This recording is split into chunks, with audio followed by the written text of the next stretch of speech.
Ici le Last Geek Hero qui vous salue.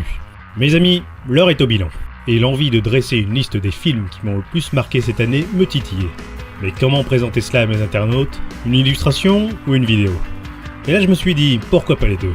Alors commençons sans plus attendre ce classement, et je vais commencer par le gros œuvre, mes meilleurs films de 2013.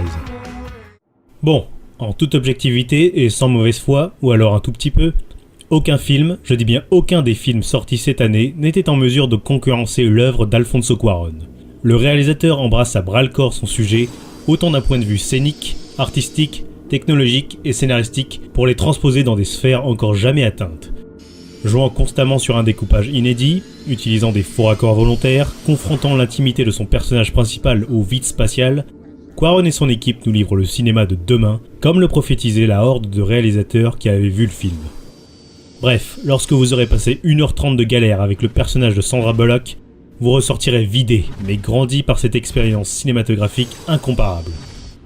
Le rendez-vous annuel avec la dernière production du père Jackson est un peu mon cadeau de Noël. Ai-je vraiment besoin de vous prouver quoi que ce soit sur cette saga cinématographique, une trilogie qui est déjà entrée dans la légende, et une nouvelle qui s'est amorcée avec des ambitions différentes, mais tout aussi enrichissantes. Ce deuxième volet fait encore la part belle au morceau de bravoure. Je suis devenu littéralement dingue en voyant la scène du ride des nains à bord des tonneaux, rythmée par une bagarre générale qui a dû être un casse-tête d'élaboration. Mais le gros morceau reste sans conteste l'apparition grandeur nature de Smaug. Seul reproche, le final du film développe 3 intrigues différentes qui surchargent un peu le récit. Mais franchement, comment bouder son plaisir quand on voit que l'équipe de Peter Jackson en remonte à n'importe quel autre blockbuster. Dans toute cette foule de blockbusters hyper tunés, il en fallait bien un qui en soit le digne représentant. Guillermo del Toro frappe fort et nous rappelle à quel point il est bon de voir sur grand écran un film d'aventure et d'action mené tambour battant avec des personnages que nous aurions envie d'incarner dans des scènes de combat dantesques et originales. Après toutes les difficultés que del Toro a eues pour monter le projet, on voit bien que le réal donne tout ce qu'il a, comme s'il avait le sentiment de n'avoir qu'une seule fois l'occasion d'être aux commandes d'une machine aussi énorme. Pacific Rim se hisse 5 coudées au-dessus de tous les blockbusters prétentieux de ces dernières années. Le film va droit au but en développant ses personnages dans l'action et non pas dans la parlotte, une règle qui semble bien oubliée dans ce type de film. À la sortie de la séance, on s'éclate en se disant enfin de la couleur, enfin des combats lisibles, enfin une œuvre cohérente. Après un Boulevard de la Mort et un Inglourious Basterds au verbiage pompeux, Quentin Tarantino revient à cette forme de cinéma qui place le récit au centre de toutes les attentions. Enfin un Tarantino qui ne se préoccupe pas seulement de la pose frimeuse, mais qui met un point d'honneur à construire un personnage quasi mythologique. Enfin un Tarantino qui transmet son amour du film d'exploitation pour l'offrir à un plus large public, et enfin un Tarantino qui touche à une forme de mise en scène beaucoup plus épurée. De la performance hallucinante des acteurs à la bande son ultra fun, Django Unchained est aussi beaucoup plus percutant que tous ces soi-disant films engagés. Tarantino en remontre à tous les wannabes metteurs en scène qui préfèrent frimer au lieu de raconter simplement leur histoire. Première production internationale du réalisateur coréen Bong Joon-ho, Snowpiercer est un film à la générosité telle qu'elle risque de fédérer comme de diviser. Si l'on n'accepte pas de voir un film qui enchaîne les ruptures de ton violentes, alors rentrez chez vous. Parce que Snowpiercer arrive à installer 1000 idées à la fois en un minimum de temps tout en impliquant le spectateur sans le perdre. Passant du gore outrancier à des scènes apaisantes, de la comédie loufoque à la tragédie la plus cruelle, cette adaptation d'une BD francophone est un pur diamant brut où chaque travelling, chaque plan sert le récit et ne fait qu'un avec la volonté de son personnage principal. Plus qu'une simple critique de la lutte des classes, le film joue admirablement sur les aspects tantôt effrayants, tantôt admirables de l'espèce humaine.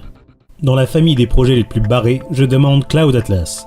On peut quasiment tout attribuer à Cloud Atlas. Film indépendant le plus cher, film chargé de symboles, film à la narration inédite, film au jeu d'acteurs complexe, bref, un film extraterrestre qui mérite qu'on revienne dessus plus d'une fois pour en saisir toute l'efficacité.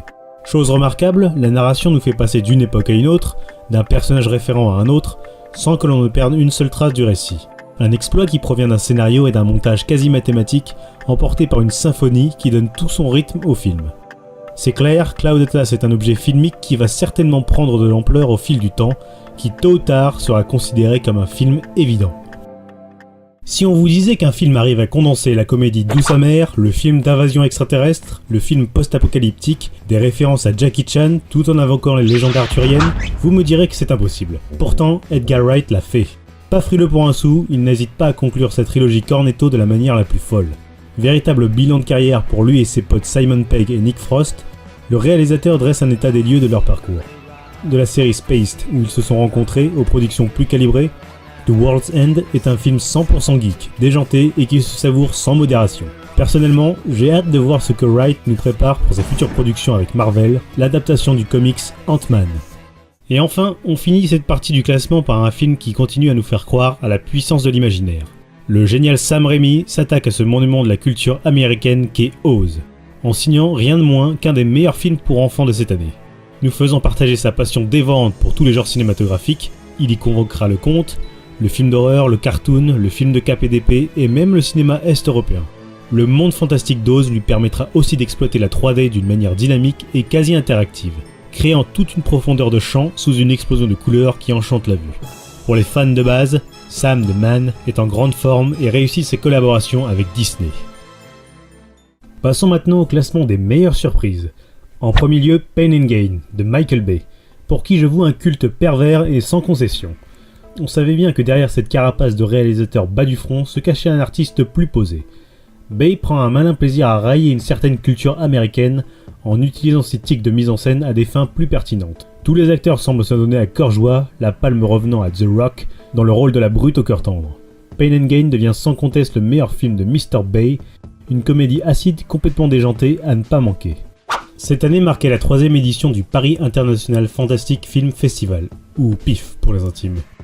Malheureusement, je n'ai eu l'occasion de voir qu'un seul des films de la compétition, mais qu'importe puisque All Cheerleaders Die de Lucky McKee et Chris Silverstone m'avait bien emballé. L'histoire barrée des pom-pom girls qui vont avoir recours à la sorcellerie pour se venger des beaux gosses sportifs du lycée, qui leur ont fait passer un sale quart d'heure. Malgré un dernier acte plutôt faible, le film est un véritable bijou d'exploitation, jonglant avec les thèmes fondamentaux du gore, du sexe et du fantastique. On aurait aimé une fin à la hauteur des enjeux du film, mais All Cheerleaders Die reste une curiosité à voir. Pour un fan de films testostéronés, je dois avouer n'avoir eu aucun mal à m'identifier à des gamines de 16 ans pendant 1h30. En tant qu'amateur de films d'horreur fantastique, je dois avouer être assez désolé de toute la production américaine du genre. Heureusement que les latins sont là. L'occasion pour Andrés Muschietti, le poulain de Papa Del Toro, de passer du court au long métrage avec Mama. Et ça faisait longtemps que je n'avais pas vu un film de monstre aussi bien mené, avec ce qu'il faut de mélancolie, d'angoisse, de mise en scène non racoleuse et de récits poignants, et pourvu d'un design trop rare pour ne pas être qualifié d'original. Si on peut regretter une fin un peu décevante, Mama est le film d'épouvante à ne pas manquer cette année. Enfin, et ce n'est pas vraiment une surprise, le dernier Scorsese, Le Loup de Wall Street. Adapté du roman écrit par l'ex-financier Jordan Belfort, ce film complètement déjanté, rappelant les grandes œuvres de Blake Edwards, est un véritable trip de violence, de drogue, de luxe, de sexe et de corruption que le réalisateur new-yorkais nous balance en pleine tronche. Contrairement à tous les wannabe Scorsese, chaque ligne de dialogue, chaque effet de style servent le récit. Avec Spielberg, Martin Scorsese reste l'un des rares réalisateurs issus du nouvel Hollywood à proposer un cinéma qui se réinvente perpétuellement.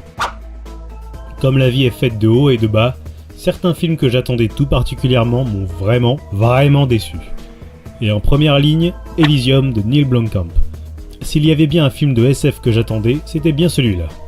Après nous avoir mis en appétit avec District 9, Elysium avait tout pour nous plaire. Le film commençait d'ailleurs superbement bien, exposition de l'univers de façon efficace, personnages attachants, direction artistique travaillée, mais tout cela sera sacrifié sur l'autel d'un trop plein d'enjeux, trop de sous-intrigues, trop de caméras à l'épaule qui cadrent n'importe comment, et un acte final qui est sans le bâcler. Monsieur Blomkamp, ne nous faites plus jamais ce coup-là s'il vous plaît.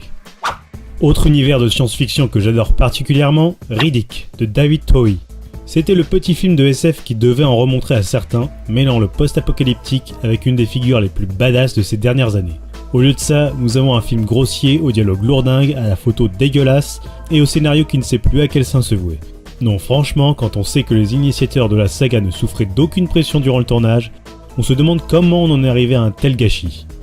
Il se faisait les yeux doux pendant 20 ans, la rencontre au sommet entre ces deux papis de l'action se faisait attendre, et voilà qu'on a le droit à Évasion. Schwarzenegger contre Stallone, le clash.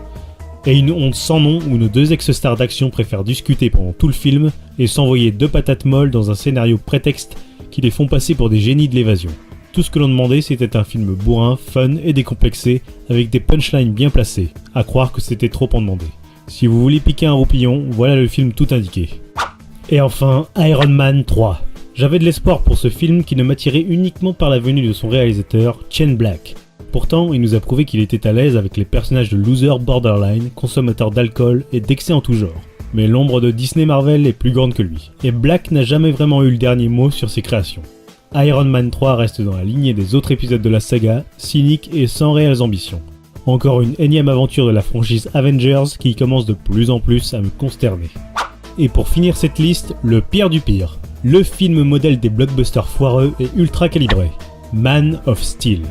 D'une prétention sans nom, avec un scénario tellement bancal que les personnages passent 1 heure à nous expliquer ce qui se passe dans le film, un Superman anti-charismatique au possible, des scènes d'action qui privilégient les effets pyrotechniques plutôt qu'une véritable chorégraphie scénique, des personnages fonctions et une bande-son à la ramasse. Le tout tourné avec une photo désaturée, moche à souhait. Il ne fallait pas chercher bien loin pour se rendre compte que Man of Steel ne se basait que sur l'équation hors sujet Zack Snyder plus Christopher Nolan, mais qui était apparemment suffisante pour faire monter l'attente du public. Pendant plus de 2 heures, les concepteurs du bousin nous prouvent qu'ils n'ont rien compris au mythe de Superman. Bref, un film boursouflé à oublier très vite. Et voilà pour mon classement de l'année 2013. Contestez, partagez, discutez, faites-moi part de votre classement et commençons cette nouvelle année dans la joie et la bonne humeur. À très bientôt.